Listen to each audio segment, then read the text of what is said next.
Welcome to God'sWordForUs.com, Ghana's online Christian station. Be blessed as you listen to messages on the site.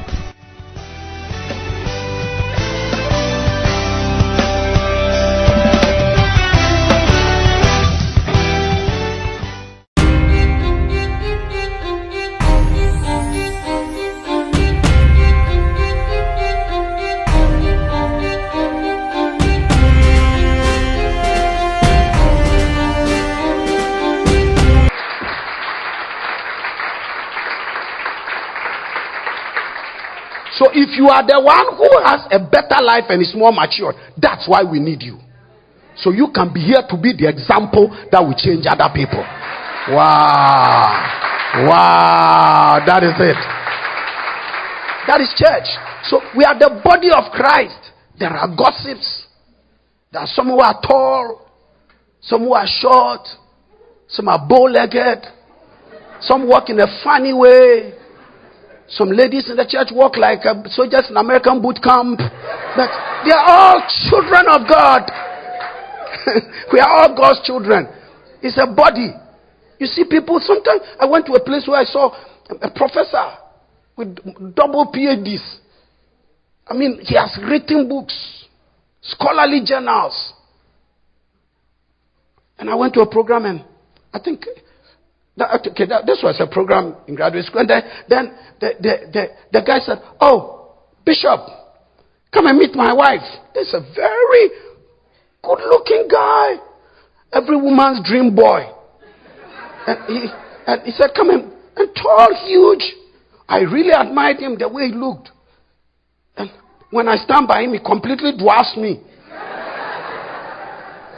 And he said, "Come and meet my wife." I went, and the woman appeared. I didn't know what to do. I said, "Your wife?" He said, "Yes, my wife." The disparity was huge. And then he ran and carried the woman and just planted the kiss on my mouth. I said, "Wow." But I was expecting a huge woman up to his size. And when I looked at the woman and looked at the man, I don't know how they manage it. Give God a hand, amen.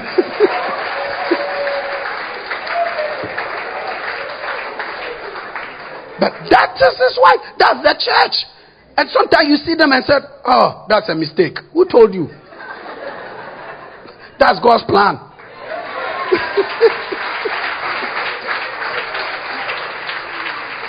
Look. A tall man married a pygmish woman. It's a mistake. What do you know about mistake? That is God's plan. The law of contrast. So, somebody's in the church who is not like you so that you can make it up for them. Number 3. The local church is an assembly for corporate worship. Ephesians 1:12. Is someone receiving something today? Yeah, that's the way we grow. Face up, you receive the word, then it begins to help you to look at your life. To come to church and not go home thinking. It's an anticlimax. You must come to church and go home thinking, because church must change lives. The local church is an assembly. Ephesians 1:12 is an assembly for corporate worship. An assembly for corporate worship. And we have a body ministry. I care for you and you care for me. Most of the songs I learned them in church. And most of you, when the first day you came to church, you didn't even know how to pray. It's an assembly for corporate worship. The first time I was a Roman Catholic for many years. I had 2 rosaries. That's how powerful I was.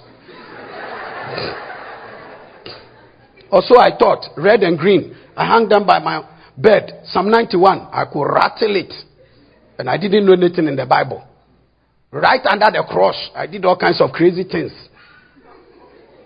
The first day I went to church, they said, "Who will accept Christ?" I went and lifted my hand. I will accept Christ, Church of Pentecost. I learned the things of God in church. The next week, who accept Christ? I went forward again. Because I didn't even understand. Third week, who accept Christ? I went again. Then about 5 times. Because what I was carrying was too much for one receiving. My trouble. I needed to receive Christ until I'm satisfied. But I didn't know I should receive only once. Then the 5th time, they said, who accept Christ? I saw the elder, the presiding elder talking to the pastor. Aquano. Said, stop him.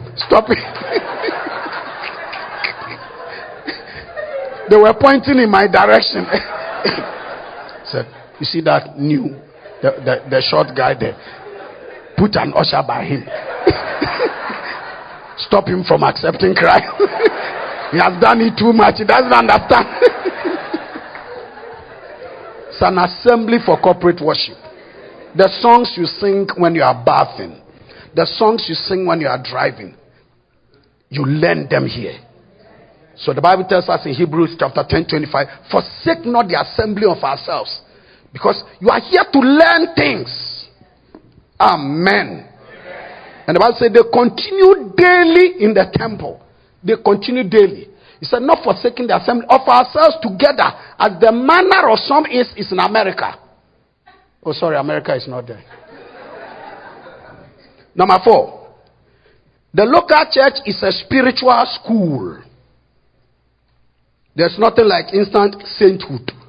You are here to be trained to conform to the image. So the local church is a spiritual school. Ephesians chapter 4. This is all from the book of Ephesians. Ephesians chapter 4, 17 to 21.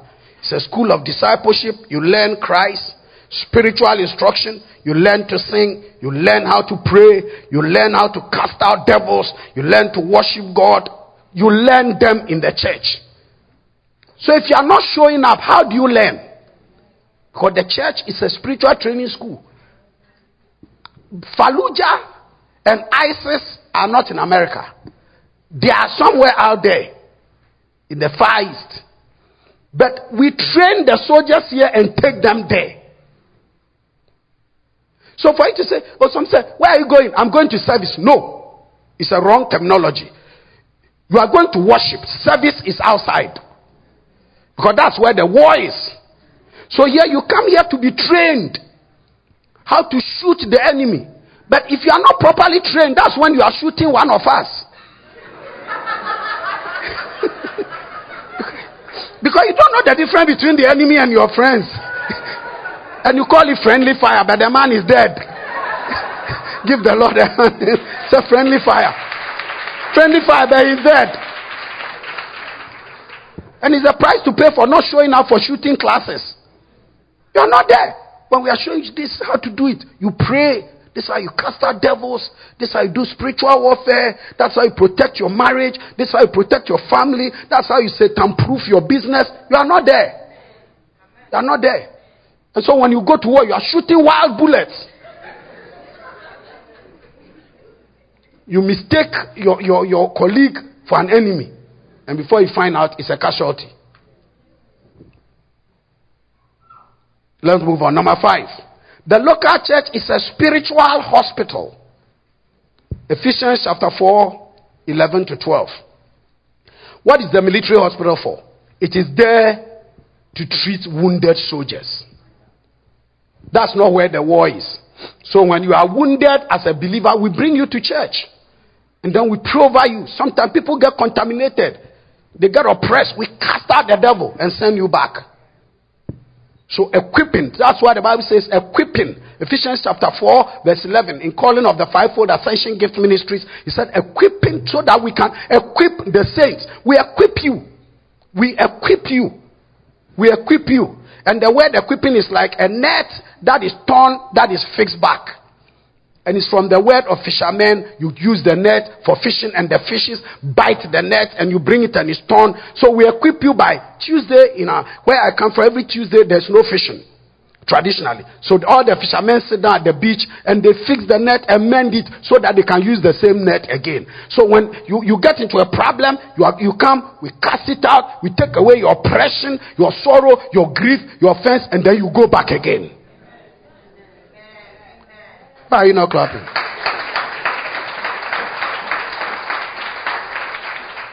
So sometimes people backslide and we have to go and recover them because Satan has captured them. Number 7, finally. Number 6. The local church is a spiritual deliverance center. SPOW, spiritual prisoners of war. Right now, we'll not go into all the details. Ephesians 6, 10 to 12. And number 7, finally. Now, let's test it. Wow. I have 2 cases to defend myself. So I'm now going to defend the principle I've developed, pattern, principles, and power. I'm going to test it. So now, number 6, local church is a spiritual deliverance center. When people are offended, when people get into problems, you go after them. Number 7, the local church is a spiritual home. Some of you have left your families in Jamaica, in Afghanistan, in the middle of nowhere. I don't even know. Haiti, Ghana, Congo, Greenland. So this is your home. So every member here must make sure you make the place homely. Don't do anything that drive your brother away. Oh, give the Lord a hand because it's a home.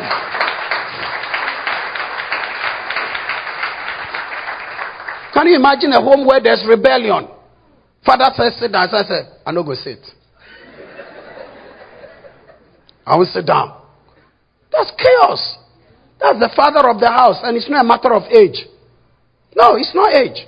Spiritual authority is not based on age. It's based on divine selection. You could be the one seated there. Go ahead. The story is told of a boy, very stubborn. Stubborn boy, acutely stubborn. And one day, the father took him to a program.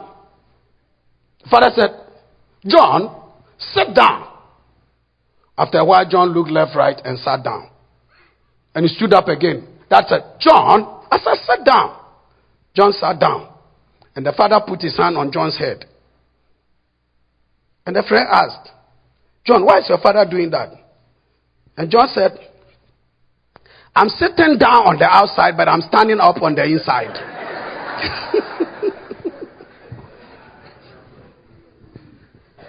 That's a stubborn boy. The moment the father removed the hand, he's up. So though he's sitting down, and there are many church members like that. They are sitting down on the outside, but on the inside, they are standing up.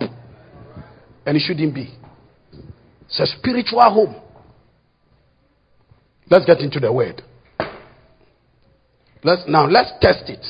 Between joint heirs privilege, co-laborers responsibility. So, you must obey the orders in the house so the family can run well. Let's go to Joshua chapter 1. Now I'm going to give you 2 test cases. Then we are done. Is God blessing you today? Yes. If that is so, put your fingers together. Find out why your neighbor is not clapping.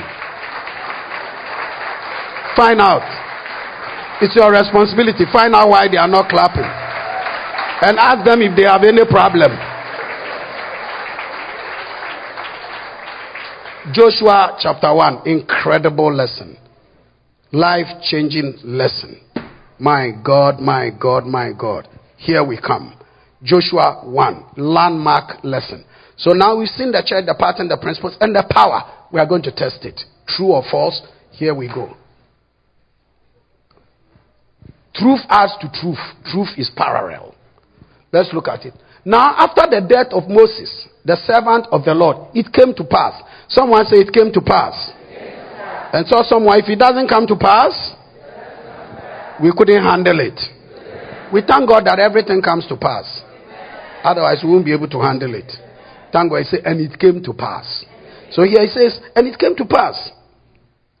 Look at me, give me a wave. Wow. I'm getting ready. Keep waving until I come back. I'm watching you. I don't have to be looking at you. I'm seeing you right now. And I can see one woman who is not doing it. And one guy out there. All right, that's okay. And that's an overwave. You overwaved. Amen. Now, the lesson here. 2 cases I'll give you. In 15 minutes, I believe. I think maybe 20 minutes. Can I take 20 minutes, man of God? Good. 15 minutes. The backdrop to the Joshua chapter 1, which we are going to use the lessons we've learned about power, principles, and the word of God, the pattern to test. At this point in time, in Joshua chapter 1, Moses had died. The people frustrated Moses. Goodness. They ran the man out of town. In fact, in the book of Numbers, Moses pleaded. He said, God, I beg you. I want to enter the promised land. It is for this reason I went to stay in Midian 40 years. I brought the people. I went and collected them. This stubborn bunch. And brought them all the way. God said, you can't enter. You cannot enter. Moses said, I beg you. God said, don't talk about it again. And God buried Moses on Mount Nob. And the Bible says in Psalm 106, Moses did not enter because of the people. The people he laid down his life for stopped him from entering his promised land. May God help you. That you don't become the reason why the man of God doesn't make heaven. May God help you. Don't be the reason why you cut his life short. Because you are giving him trouble. God forbid. Listen. Against the backdrop of this message, a whole generation died. God was angry with them. He wiped them out. Murmurers, Dathan, Koram, Abiram, they fought Moses. They resisted him. A gang of rebels, disobedient people, anarchists, insurrectionists, separatists. The journey was supposed to be 40 days. 40 years they were on the road. They were not anywhere near the promised land. Moses was frustrated. Then the whole generation passed away. Moses died. Then something happened.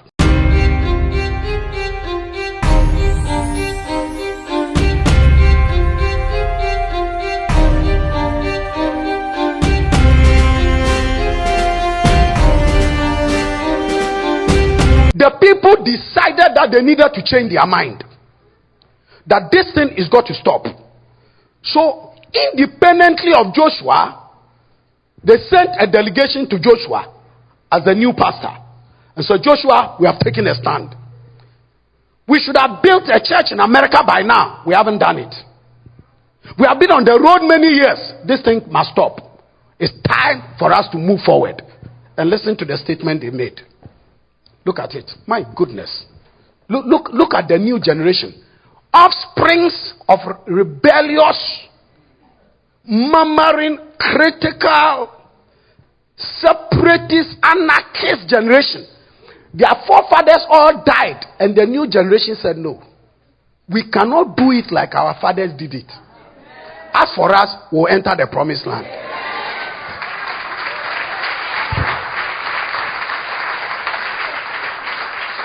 Give someone a high five and say, I'm a new generation. Give another person a high five and say, welcome on board. Tell someone we are the new generation. Tell them we are the new generation. Who will build a church. Who will move God's word forward. Tell another person, I'm not an anarchist. I'm not a separatist. I'm not a murmurer.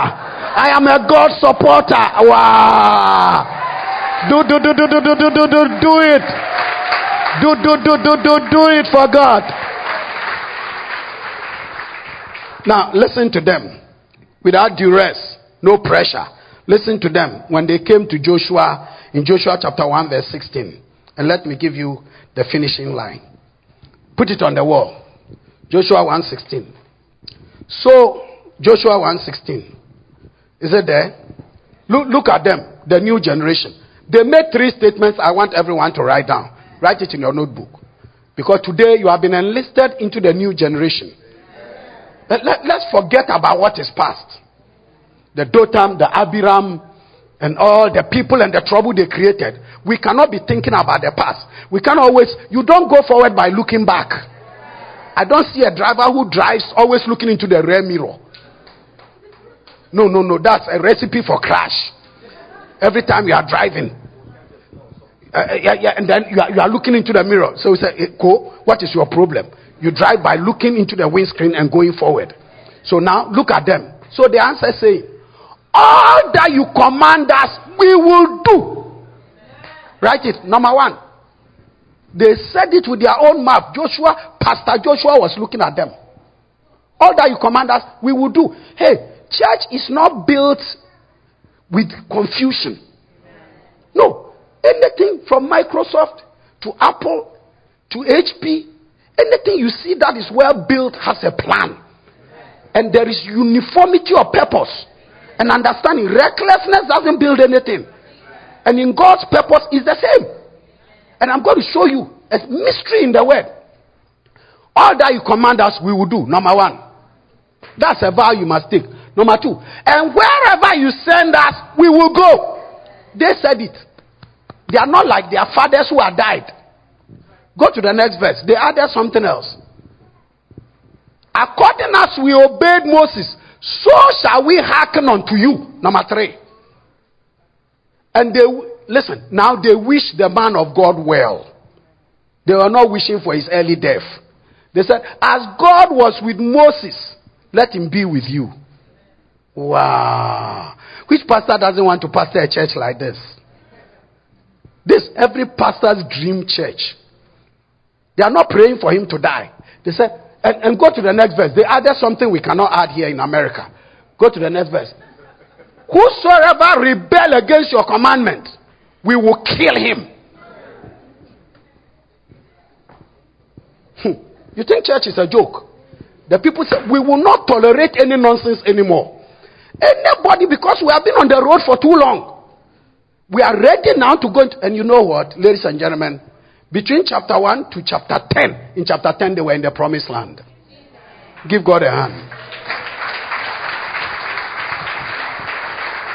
Period. From the book of Exodus, they haven't entered. And in 9 chapters, after they changed their mind, they entered the promised land. Give Jehovah a hand.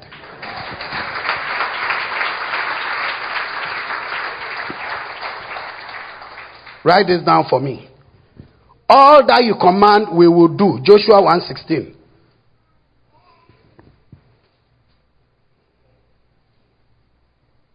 All that you command, we will do. Write it down and write. It speaks of cooperation. All that you command, we will do, speaks of cooperation. Wherever you send us, we will go. It speaks of availability. You cannot go if you are not available. I don't send a person I cannot find. So wherever you send, we will go. It speaks of availability. And finally, all that you instruct, we will do, speaks of loyalty. Wow. And these are the 3 things that build great institutions. Cooperation, availability, and loyalty. So write commitment and loyalty. Amen. Give the Lord a hand. Now I'm going to conclude in the next 10 minutes. Go with me. So this is my first defense. I've given you an apologia, a clear defense that the church can be built if the psyche of the people is renewed. That if we change our mind and change our hearts, everything is possible. That what our fathers could not do, those who had come and gone could not do. If we just change our view, our attitude, our behavior, and our mind, and we see the importance of what God has committed to us, in 9 chapters we will be there. Number 2, let me give you my second example, and then we'll pray for you. Genesis 24:15. Key to your destiny. Now you are going to find out how serving God can change your destiny and affect your children's children. You are not doing anybody a favor by coming to church. Don't fool yourself. I'll come to church so the pastor will see. Oh? You are deceiving yourself. I won't pay my tithe so that it will hurt pastor. Art thou sure?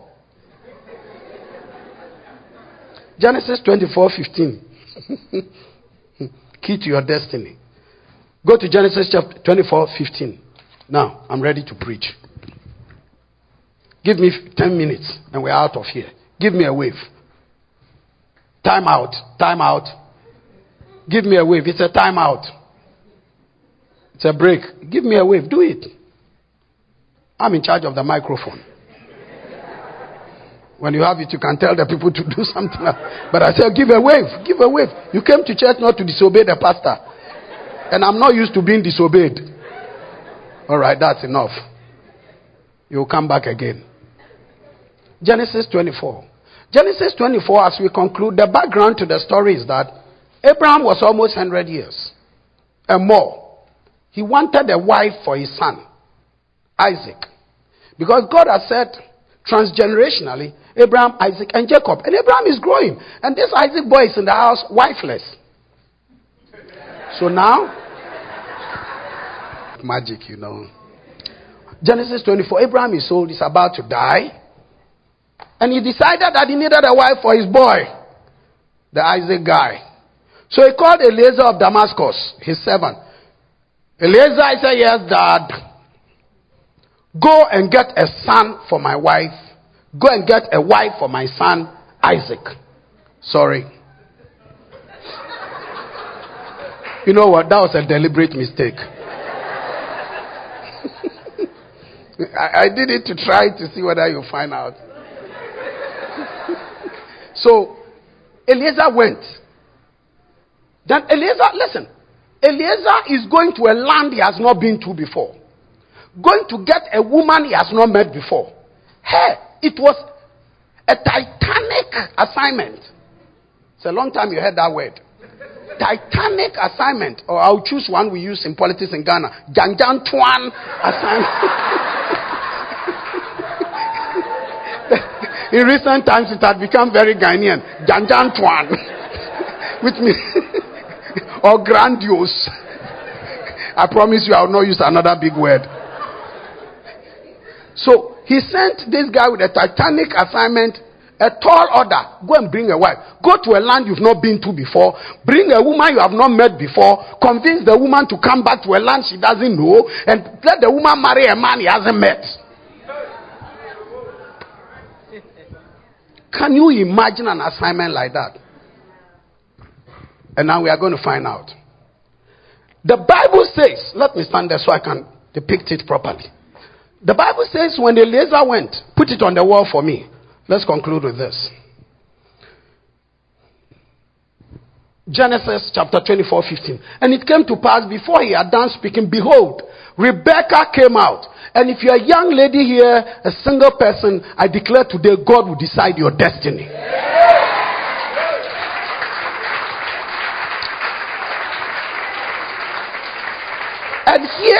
And here was Rebecca coming with a pitcher or a pot on her head. Okay, sorry, on her shoulder. You don't really have to mind. Head, shoulder. The difference is not big. So there she came to the river with a pitcher, can you imagine, on the head, on the shoulder. And comes face to face at the riverside to draw water. And he meets Eliezer, who has come to a land he doesn't know anybody. And then Rebecca also meets a total stranger. I'm going to use it to show you what we have learned so far. Look at verse 15. So at the background, verse 15 says, go move it. I can't see the rest when it's covered and it's shaded off from center. Can't you move it where I can see what the one and the other things are? Try and move it. Okay, let's go. Verse 15. I don't have the time, so Genesis 24. Is it going to be moved? I don't think. It's not movable. 24. 24:15. Let's look at it. This is crucial. We can't miss it. 15. And it says, is that what it says? Okay. Look at your Bible. We miss this, we lose it. It happened before he finished speaking. Here was Rebecca coming. Verse 16. Look at it. Now she was a young woman. Note that. She was beautiful to behold. Wow. Next. A virgin no man had known. No comment.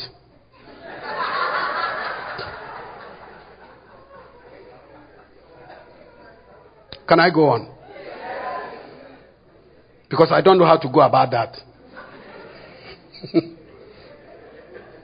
Very beautiful to behold. Young woman.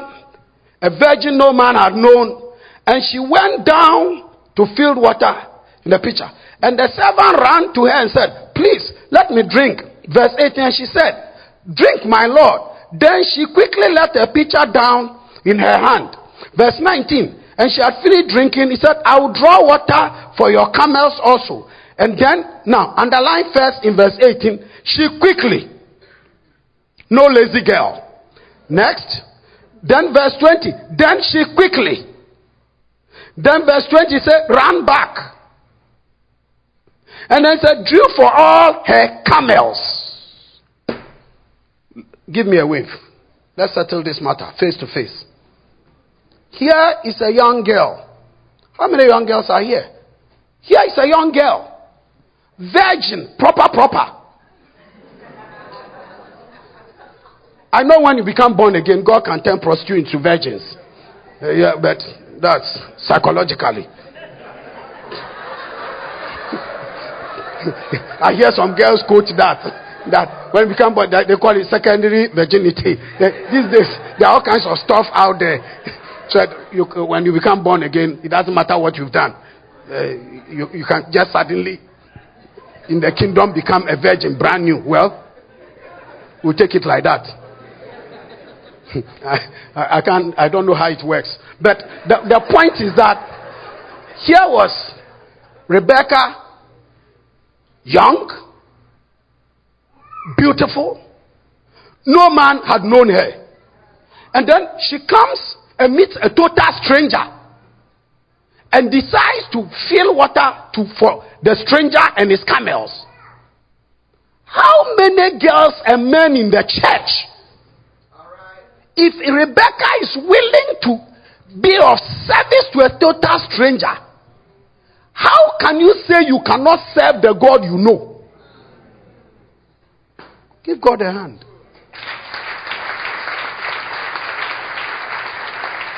Hold your fire. She didn't know what she was going to get. She doesn't know Eliezer from anywhere. She doesn't know. Why would she waste her time? And say 10 camels. And research says 1 camel drinks about 10 pails of bucket of water. And I was in Israel last year, and I went to Megiddo, where King Hezekiah stayed. To fetch water, you go into a pit 50 steps down. 50 steps down, and you climb up. So you can imagine this young, beautiful girl, with painted fingernails. These days, your fingernails is the reason you can't do anything in church. 7-inch fingernails.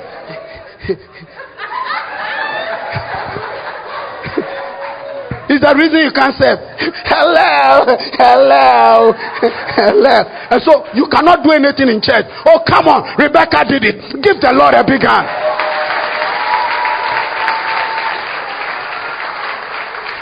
Even for those who don't have hair on their head, when they are talking, they try to behave like Beyonce. Hello.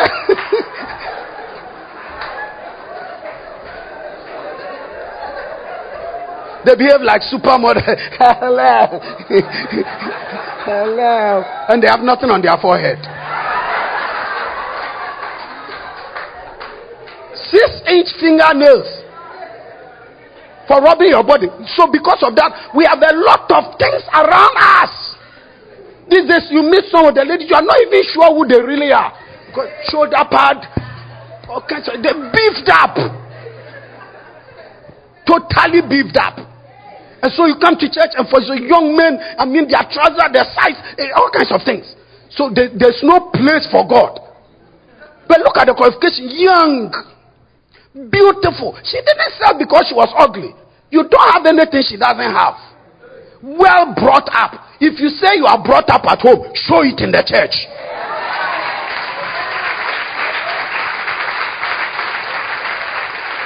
Hold it as I wrap up. Can you imagine? 50 steps down, as I saw him in Israel. This young girl, beautiful, virgin, will run down and fetch the water and bring it up and give it to camel 1 and then go back, camel 2, camel 3, 10 times.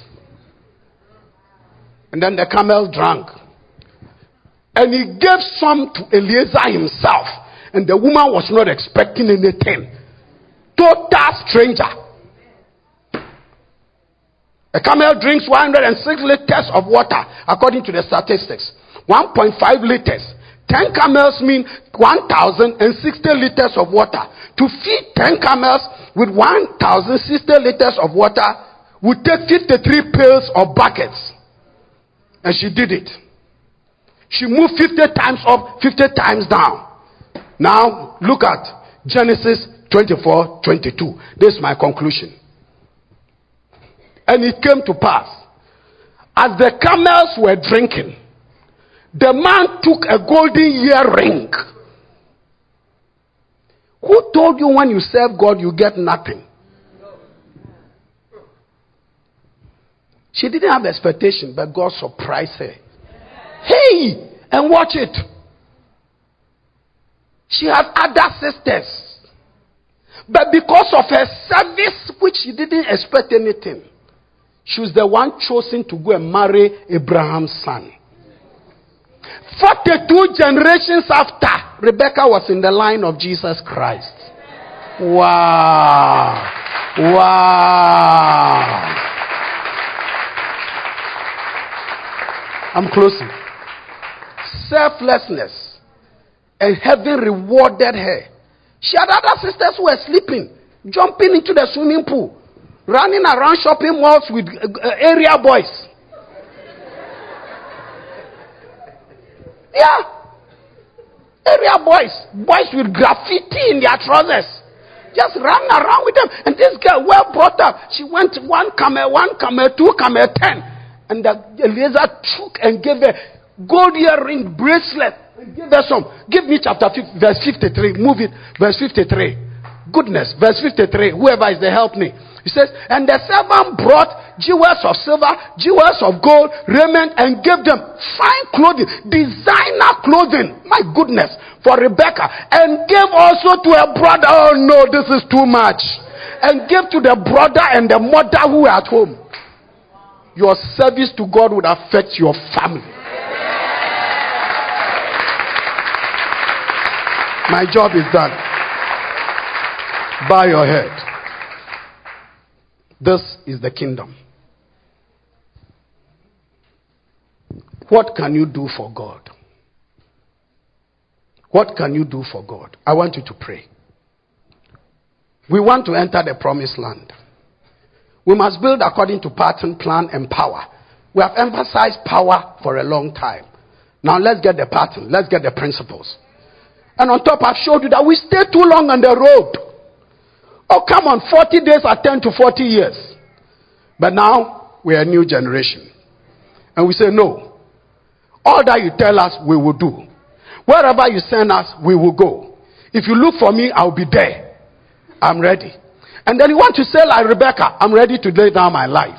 Regardless of how I look, whether a virgin or not, regardless of the dress I wear, I want to lay down my life. And I know one day I'll get shekels of silver for myself. And even my mother at home who doesn't come to church will be affected. Man of God, come and stretch forth your hands over your people. This is a crucial thing. Somebody's destiny must be changed.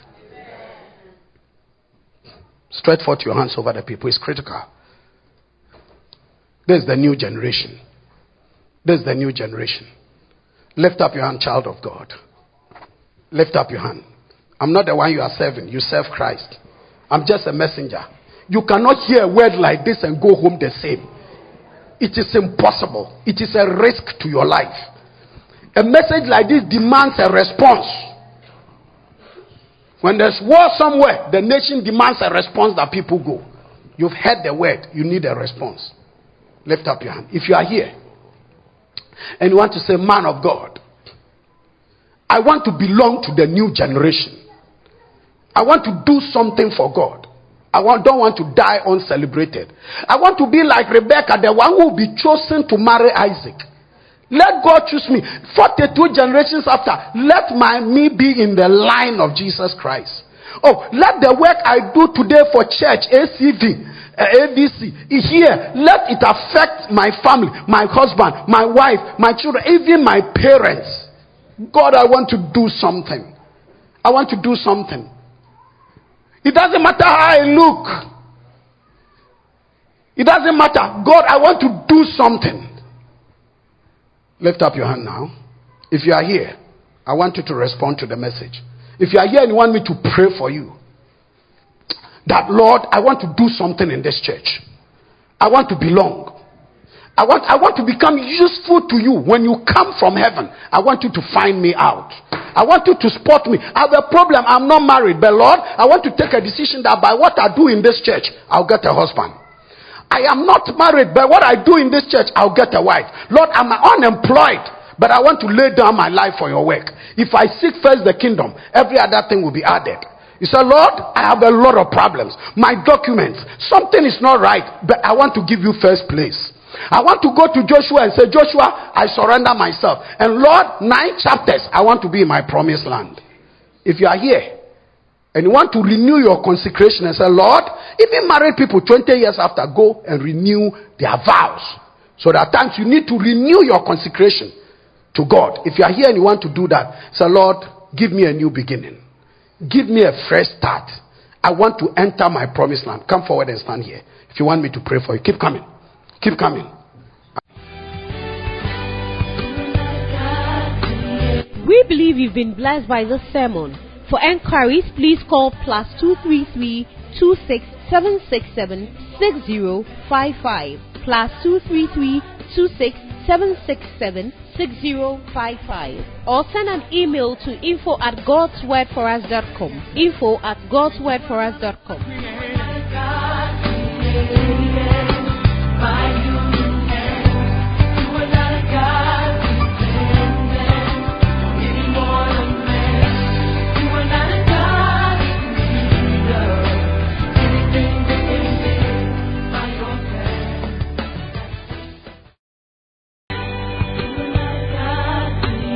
We believe you've been blessed by this sermon. For enquiries, please call +233 26767 6055 +233 26767 6055, or send an email to info@godswordforus.com. info@godswordforus.com.